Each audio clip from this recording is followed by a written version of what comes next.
Hello, my name is Dr. Kaplan, and I'm a professor at the University of Texas at Austin in the astronomy department. I'm currently up at McDonald Observatory pretending to observe planetary nebula. The date is January 26, 2014. Now, while my colleagues back in Austin think I'm trying to observe planetary nebula, I've taken the opportunity to observe something far more sinister. Now, as some of you in the UFO community might actually be fully aware of, despite the government cover-up, there is a threat to our planet, the planet Earth.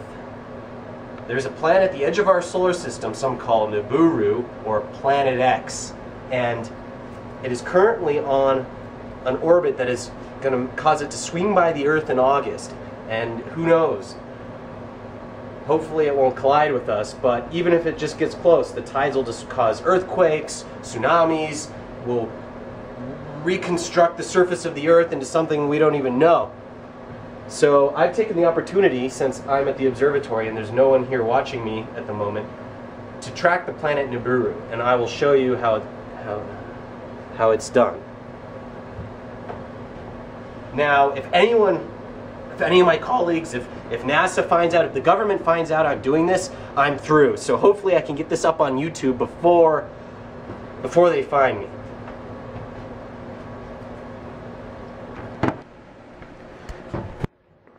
So right now we are in the control room of the 2.7 meter telescope at McDonald Observatory.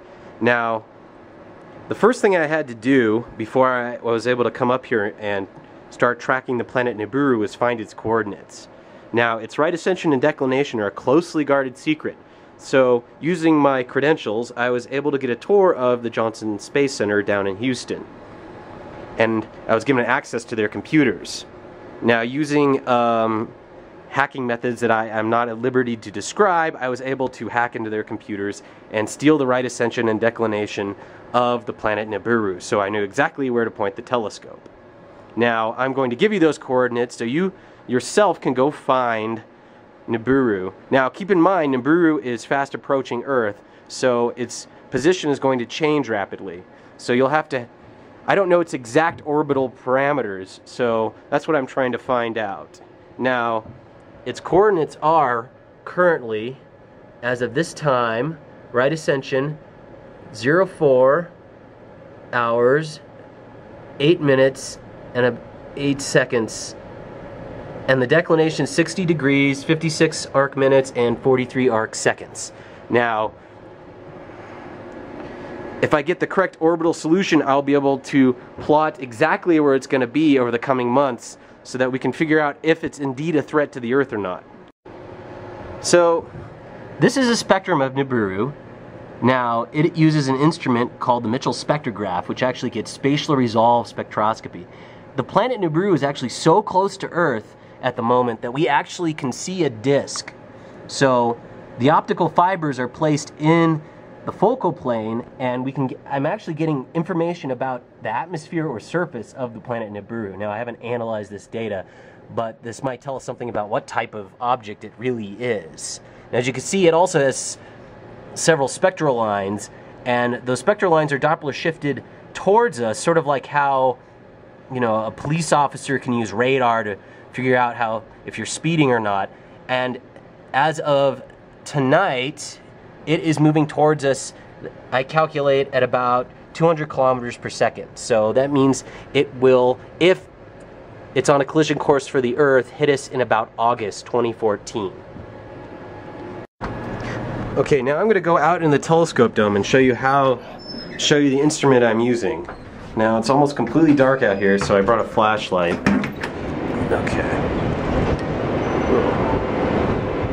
Okay, so we're now out in the telescope dome,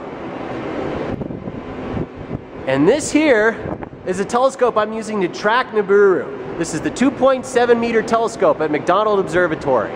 The instrument I'm using to take spectra is called the Mitchell spectrograph. It's also known as Virus P, because it's a prototype for the virus spectrographs going on the HET telescope.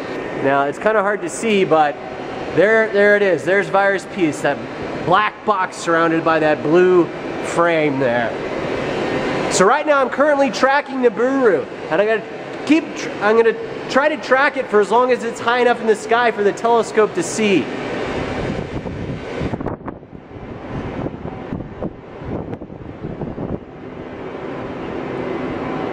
So this is the telescope console that I use to control the position of the telescope manually.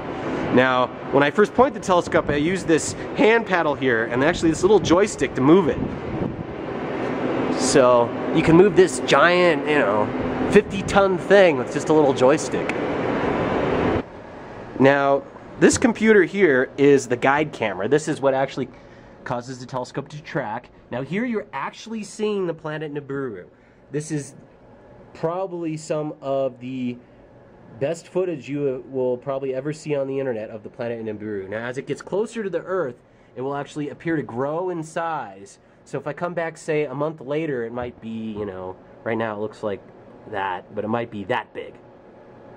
So we're actually pretty zoomed in here. This is a field of view that's about, 120 by 120 arc seconds. Now to calculate an orbital solution for Nibiru, I have to observe it over several nights. My observing run, which I propose to observe planetary nebula, is for 4 nights. So hopefully I'll get enough information about its changes in position over the 4 nights I have to be able to calculate a decent orbital solution. And also from the spectra I'm getting, I'll be able to tell its motion towards or away from us. So I can actually get 3-dimensional information. Now this is the all-sky camera here. This is showing us sort of a fisheye view of the sky. Currently there's no clouds, which is good because in order to get a good orbital solution for Nibiru, I need to observe it continuously over 4 nights. And if I have poor weather, then it becomes harder to figure out what's going to happen in August when Nibiru comes very close to the Earth. Yes? Yes? No, I'm not. I am pointed at planetary nebula. I'm observing NGC 1501 right now. What do you mean the telescope's now pointed at NGC 1501? Of course it is. There's something wrong with your software. No. No. It's right here. You want me to... So that was just the director of the observatory calling me, making sure that, I don't know, usually the director's not here or asleep by now. It's about, right now it's about 10 o'clock, and it's unusual for the director of the observatory to call you. Now, I think he might be in on what I'm trying to do, so I'm probably going to have to point the telescope somewhere else until he goes to sleep. See, all the things I'm doing get put on the observatory website, so anyone can just look up exactly where I'm pointing the telescope. And especially the director of the observatory who has the password to all the computers. So hopefully everything will be fine. Okay.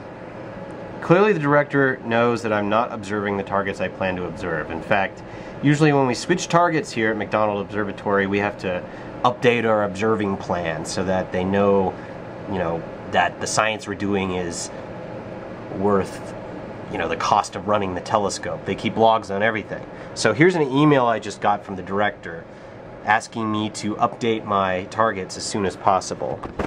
So, dear Dr. Kaplan, blah blah blah.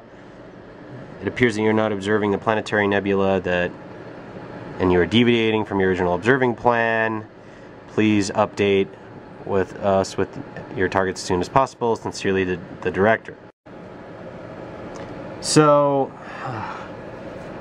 I'm just going to tell them that I found new planetary, better targets to observe. So hopefully they'll believe that long enough that I can get this video out. Now hopefully NASA hasn't figured out what I'm trying to do. Crap, I think someone's coming up here. Someone's in the dome. I'm gonna go see who it is.